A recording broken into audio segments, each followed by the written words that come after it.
Hey Tio, how are you, champ? Doing great, doing great. Can't complain. Thanks for having us this afternoon during your schedule and everything and how it is. Champ, how's training camp been going? Training camp has been phenomenal. This is week 10. This is week 10 of camp, and this is 19 years in the gym, you know? So for me it's phenomenal, man. I've focused on trying to go back to the basics of everything. You know, the one, twos, and threes, and getting back to the fundamentals that started me. And since doing that, you know, I've elevated into a whole nother fighter that I can't wait to show you guys. I'm just excited as everyone else is. I mean, I'm looking forward to June 19th. Anything in particular you've been working on with this guy compared to what you did with Lomachenko, or is it going to be the same? No, no, no. We're working on different tactics that I had some, you know, I had some things that we had to take back in the drawing boards against the Lomachenko fight. You know, Lomachenko is not a pushover. He's someone that definitely had a lot of dirty tricks that got away with, and a lot of good tricks that he used. You know, and those are the things that I was able to adapt on and take in. And now I'm just working on that in the gym. You know, and the whole thing is all about just trying to perfect my craft more and more. You know, I want to be, um, and not that I want to be, I am gonna be the best boxer that ever laced a pair of gloves. You know, a lot of us fighters say it and everything like that, but if you could see it, man, I'm going straight to everybody, straightforward. I'm a Yeah, straight shooter, you know, and that's the whole thing. And I guess, you know, this is the type of way of the world now. You know, they fake it till you make it type stuff, but Teofimo don't fake it. We take it. That's the difference, and that's why we call it a takeover. And for everybody that doesn't know that, um, June 19th. I can't wait. I'm putting this guy on a fucking stretcher. Sorry for my language, but I'm hitting him right all here. And this is what's gonna go night night for 3 to 5 minutes. And that's what I'm aiming for. I know all the pressure points and I know all the shots where to hurt somebody. I know to hit him here. I know to hit him here. I know to hit him here. I can hit him right in the thump of his forehead or right to the body. Either way, this guy's going down. And the reason why is because I gotta let everybody know I'm here to stay. I'm here to stay. You know, people, I ain't training. People think I'm just training for what, 3 rounds? No, I'm training for 12. I'm training for 15.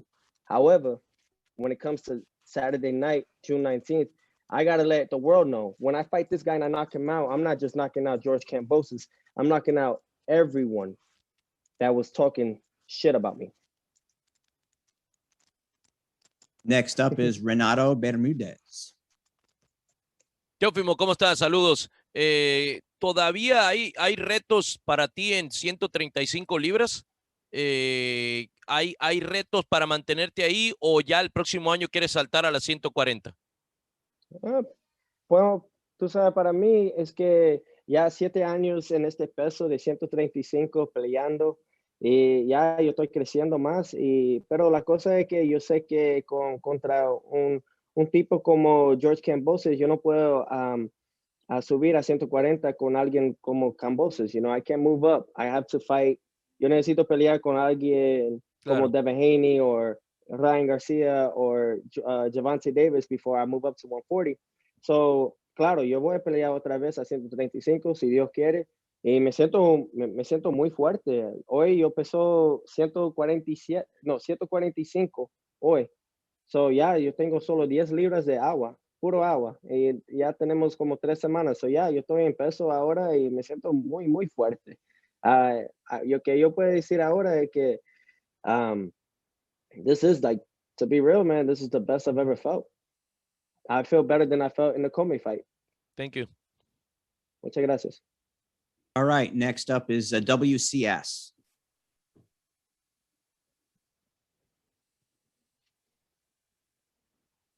What's going on, Teofimo Lopez on World Combat Sports? Good to see you, man, elevate and change levels in your career. I don't think I've ever seen a mandatory be promoted like Triller has done for you. How has it been for you being a part of Triller? Totally, you know, your branding has went up tremendously. How's that whole process been, man? Man, it's phenomenal, man. Teamwork makes the dream work, you know. And right now we have with Triller a collaboration that they're making it work, man. I think they see the potential, and that's why they put the amount of money that they did in this fight. You know, they see the potential and the type of stardom of a fighter I am. You know, and I think we all see it. However, some just trying to trying to stop Teofimo and keep him at this level, when in reality there is no level. And I'm very thankful for a Triller, man. It may be unorthodox, however, it's what we need in the sport. It's what we need. We need some excitement. You know, UFC is doing a phenomenal job, but what's up with boxing? You know, we can't make these great fights happen because of these promoters and because of alter egos and because of pride. Pride is a devil, man. And these guys don't want to make these fights happen because of X, Y, and Z. They want to keep it at a certain pace. Boxing ain't like that no more. Boxing has changed. It's the new modern day era. And my whole thing is, even if I get, you know, stuff for it, I'm gonna be real, man. I'm always gonna be honest with everybody in the public, man. These guys, maybe the fighters do want to fight each other. However, it's just those in the middle, the middlemen. They get involved and they don't want to make those things happen. And but I'm very thankful that I'm able to showcase what I could do. And you know, June 19th, man, I'm very thankful, man. We're gonna have J-Lo, Maluma, J Balvin, Meek Mill. You know, the Greatest Showman is gonna be right here. You know, it's a whole theme, man, and it's gonna be phenomenal, man. And I can't wait for the way that it's all gonna play out come June 19th. Your press conference with George Kambosos.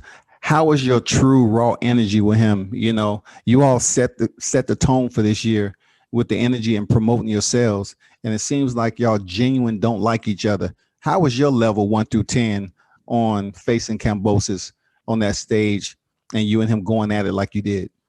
Look, man, I'm gonna pray for the man. I'm gonna pray for the man before the fight. You know, so because he has a kid on the way and everything. But at the end of the day, I'm leaving him on a fucking stretcher. And it's just how I feel, man. I don't care. I don't care. I'm sorry. I don't care. I get paid for doing what I do. It's either him or me. You know, and that's how I feel, man. Ain't nobody acting here. Nobody. You know what I mean? It's just a thing. I ain't trying to promote a fight in a way of trying to start no beef. You know, the whole thing is I'll do what I got to do in the ring, you know, with these right here. And they feel that pressure. They feel that energy. You know, it's all about my energy, man. Real recognizes real. And I've been told everybody that. Lomachenko, he felt that.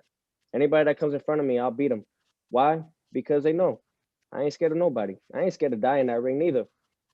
I ain't scared to die. At least I died doing what I love too. But at the end of the day, man, it's all about who's in front of me. Got to get him in the way. I got to get him out the way. So that way we can focus on the other fights that everybody wants to watch. All right. Next up, Dylan Boker. Hey there, Teofimo. Appreciate the time. Hey, thank you, Dylan. I was just noticing the Instagram post from earlier on in the month where you were shouting out Ray Boom Boom Mancini becoming WBA lightweight champion of the world. I'm kind of curious, just with you on this individual journey, carving out your own legacy as champion, like how important is it to also, you know, be mindful and appreciative of that history there? Because you seem like a real aficionado and sweet science, you know, aficionado. I'll be honest, like, I look up to all those guys. They all paved the way for all of us. I mean, we're all here today, and why we still love the sport of boxing is because we think about those old times too. You know, and I guess a lot of us probably would love to go back in time and just enjoy it a little bit more. You know, the game has changed. You know, people want to make X amount of dollars without facing the tough competition, you know, and it's ridiculous. And, you know, I look at it like this, man. When winning all those belts, I visioned it, I felt it, and I already had dreamt it over the years. You know, our goal is always to become, you know, undisputed world champion or world champion. I got to that. But winning the Ring magazine, and when I received it in the mail, I cried. I cried. Why? Because I know the background to it all. It's been in the game since 1922. Jack Dempsey has worn it, and so many other great champions have held that belt. So I know how the honor of carrying that belt is to me. I appreciate the sport. I love I love boxing. I really do, and it breaks my heart to see how these corrupted middlemen just get involved, and they think that it's okay for them to try to take all the pie, you know, and we're over there risking our lives. But you know, get away from the political part. My whole thing is that I just know that the boxing gods are right behind me, man, and they support it. You know, that's why I always give acknowledgement to Boo Mancini. We got Larry Holmes. We have Rocky Marciano, Sugar Ray Robinson. I mean, the list could go on and on. All the great champions that have paved the way for me and have paved the way for all of us. Thanks, man. Appreciate the time. Thank you. All right. Next up, Josh Katzowitz. Hey, Teofimo. How you doing, buddy? I'm doing great, my man. Good. Because Triller paid so much money for the fight, I just wonder if you feel a sense of pressure fighting on pay-per-view, especially because there's a Showtime fight that night, the Zone fight, an ESPN Plus fight, Chavez Sr. and Jr. fight on pay-per-view that night. There's just so much boxing going on that night. I wonder if you feel that sense of pressure, like, oh, I gotta get people to watch my fight because Triller paid so much money for it. No, no pressure at all. No pressure at all, man. I'm an exciting fighter. I guess there's something that draws everyone to my man Mark is sleeping. But the whole thing is this, it's all about just entertainment. A lot of people want to see what I could do next. I know a lot of folks probably like, I ain't gonna watch that fight because he's fighting George Kambosos, but in reality they will. They all will tune in. I'm the upcoming fighter that's sparking the industry a little bit. I shook the world. I shook the boxing industry too. And I think in reality, excuse my language, but I fucked everybody's money up. So, the whole thing is all about keeping that up, man, and just changing it. This is the takeover. I don't know what else I could tell everyone is that this is the takeover. We taking over in a way of bringing boxing to where its original roots. And it may be hard, but my whole thing is about the new generation. For myself, keep winning. And that's the only way these kids will listen. If I keep winning, and when I keep winning, that they'll listen to my words and my advice, that they could just be themselves and don't have to fake it till they make it. They could just go out there and just deal with the process. My whole thing is just using this voice now, man. I want to leave, when I leave boxing, man, I want to leave it in good hands. I want to leave it into the next hands of someone that's going to take care of it for a long time. And that's all it's about, man. It's all about giving back. All these guys, all these fighters, man, I'm kind of disappointed in all of them. They all want to take, but they don't want to give back or the knowledge. I mean, they don't even talk to us about financial advisors and all this stuff. We don't even have fucking health insurance. There's so many things that's wrong in the sport of boxing right now. And my thing is thank you to Triller and thank you to Triller Fight Club and everybody that's playing a part of this, man. We're going to change the sport of boxing in a whole nother way. We're going to bring it back in a way that it's going to be a lifelong time.